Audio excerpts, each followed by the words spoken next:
श्रीमद् भागवत गीता भगवान का गाया हुआ वह ज्ञान है जो आज भी लोगों को सही दिशा दिखाता है।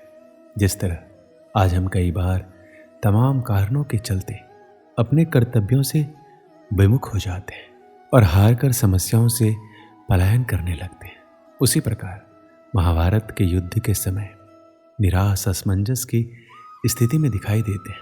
तब भगवान श्री कृष्ण ने उन्हें जो दिव्य ज्ञान दिया वह गीता के रूप में हमारे सामने है। कलयुग की आपाधापी भरी जिंदगी में आखिर क्यों जरूरी है गीता का पाठ? इसे जानने के लिए आपको गीता का सिर्फ पठन नहीं बल्कि मनन करना होगा।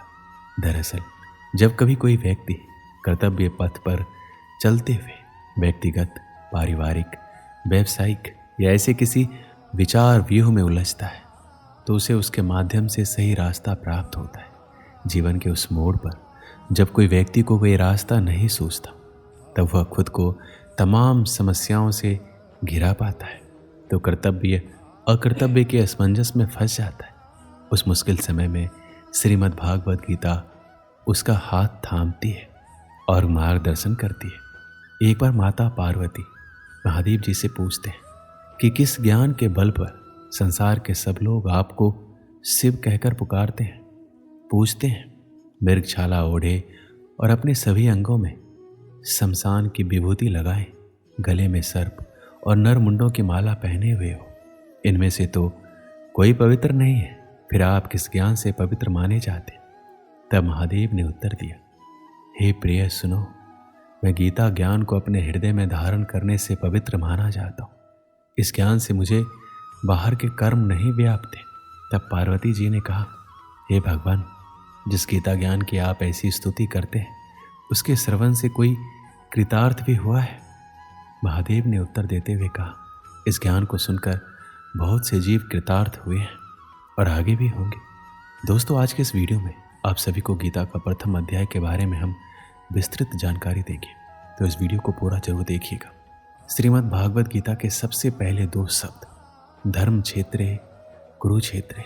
इस जगत में हम जीवन जीते हैं और जीवन हमारा कुरुक्षेत्र भी है और धर्म क्षेत्र भी। ये हमारी कर्म भूमि है जहां हम अपने कर्तव्यों का निर्वहन करते हैं। अर्जुन, जो कि गीता के शुरुआत में अपने जीवन के सबसे महत्वपूर्ण युद्ध को लड़ने जा रहे थे, किंतु वह अत्यधिक हताश, निराश, भ्रम मोह में था। हम भी अपने जीवन में इसी तरह से हताशा और निराशा का सामना करते हैं और इन परिस्थितियों में भगवान श्री कृष्ण जो समाधान देते हुए कहते हैं, हृदय की क्षुद्र दुर्बलता, सारे भ्रमों को पीछे छोड़ सब कुछ भुलाकर खड़े हो जाओ मेरे साथ।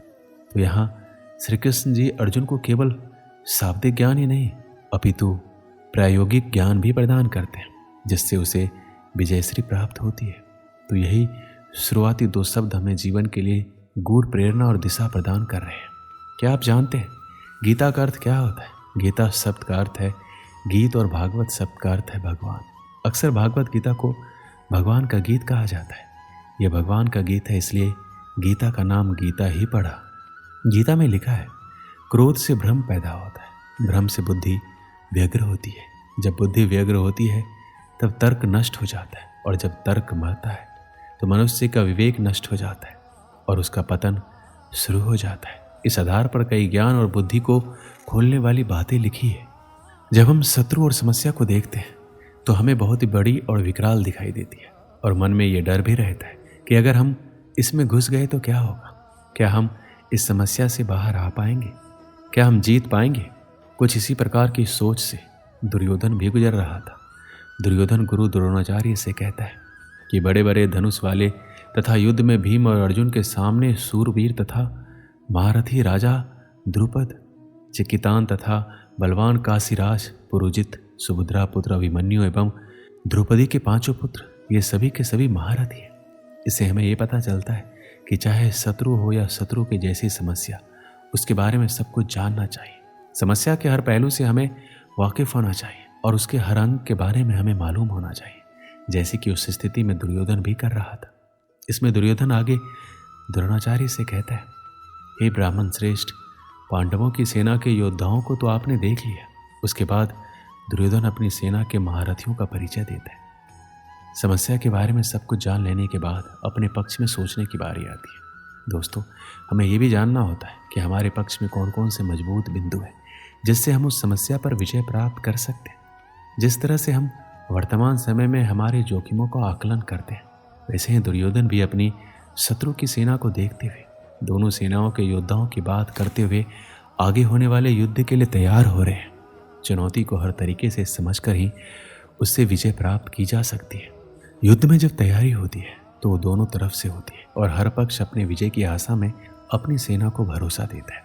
प्रेरणा तो हम सभी को चाहिए, और जैसे कि हम सभी ने देखा है कि कैसे सब लोग युद्ध को जीतने के लिए अपने अपने प्रयास कर रहे थे।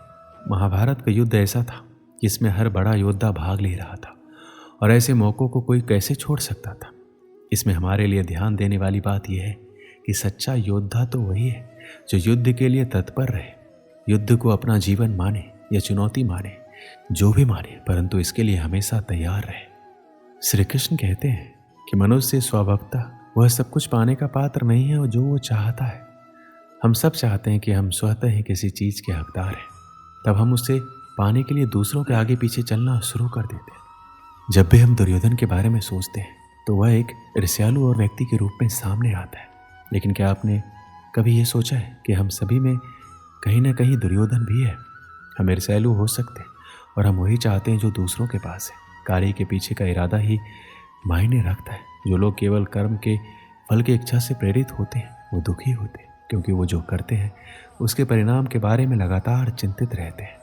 इस दुनिया में ज़्यादातर लोग अपने अहंकार के कारण बर्बाद हो जाते हैं। वो विश्वास या भरोसे से ज़्यादा अपने ईगो को महत्व देते हैं। आदमी का अहम और वहम दोनों उसे सफलता की सीढ़ियाँ चढ़ने नहीं देता, क्योंकि एक अहंकारी आदमी की दुनिया उसी से शुरू होती है और उसी पर ख़त्म हो जाती है। हर व्यक्ति के अंदर किसी न किसी तरह का घमंड होता ही। ये मनुष्य का एक स्वभाव है। जब हम खुद को ज़मीन से जुड़ा हुआ पाते हैं तो हमारे नीचे गिरने का सवाल ही पैदा नहीं होता।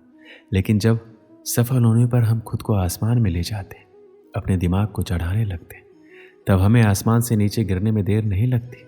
अहंकार को अपने दिमाग में घर ना करने दें, नहीं तो आपने जितनी जल्दी सफलता की सीढ़ियाँ चढ़ी है, आपको वहाँ से नीचे उतरने में देर नहीं लगेगी।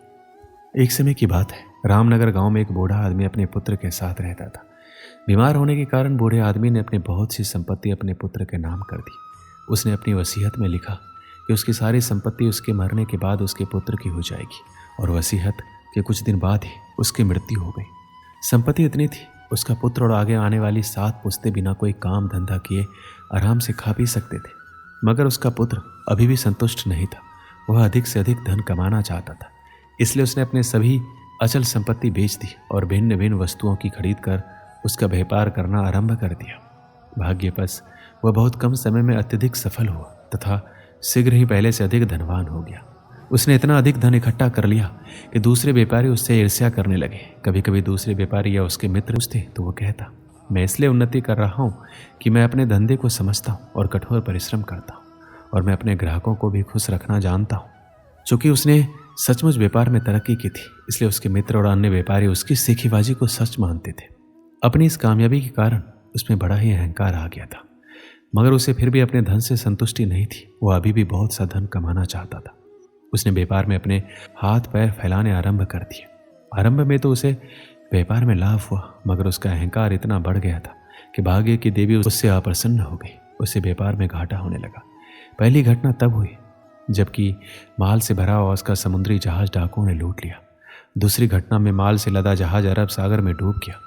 उसके भाग्य में कुछ न कुछ अपशगुन उत्पन्न हो गया था। तीसरी घटना ने उसे बिल्कुल ही उखाड़ फेंका। वह दर दर का भिखारी बन गया। उसका सारा व्यापार चौपट हो गया। उसकी यह दुर्दशा देखकर उसके मित्रों ने पूछा, भाई तुम्हारी ये दुर्दशा आखिर कैसे हुई? इस पर उसने अपने भाग्य को कोसा और कहा, क्या बताऊं, किस्मत ने साथ नहीं दिया। भाग्य की देवी ये बात सुनकर अप्रसन्न हो गई। वह साक्षात उसके सामने प्रकट होकर बोली, तुम सचमुच बहुत अकृतज्ञ हो। जब तक तुम सफलता की सीढ़ियाँ चढ़ते रहे तब तक तुम उसका सारा श्रेय खुद लेते रहे, मगर जैसे ही हालात खराब हुए तुमने भाग्य को धिक्कारना आरंभ कर दिया। याद रखो, मनुष्य की अहंकार ही उसे ले डूबता है। इस कहानी से हमें क्या सीख मिलती? अहंकार से व्यक्ति का सर्वनाश हो जाता है और हमें कभी अहंकार नहीं करना चाहिए।